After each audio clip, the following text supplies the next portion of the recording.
Hey guys, magandang hapon. So, ayan guys, no? Ito ay sa bridge ng Linaw. At yan yung Lazy River. Doon sa katapat yan. Yun, no? Medyo tahimik. Nag-repair po sila, no? Sa ilahang kuhan kaya. Mag-summer na po na. Sikat uli. So, ayan. Pag ano, di kaya matatama, ano yan, sira, no? Sa baha, ayan, no? Malakas ng baha dyan. Yung dati.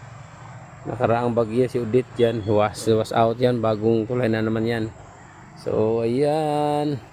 Okay, at dito si motorboat natin. May sumakay. Dito. So, yun. Okay. Yan guys. So, guys, dyan na po tayo ko ano.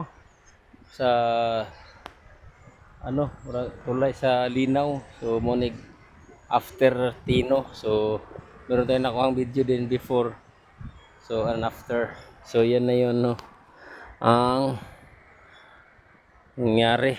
So, dara guys, dara mo na siya ang Lazy River ni takilid building. So, may takilid ang building na. Nga siya sa Lazy River. So, nakankan siya. Sila umagi ang tubig. So, wala na. Dito bagsak. So, ayun. Tara guys. Mo lang to. Mo na siya. O, balik na to. Kuha.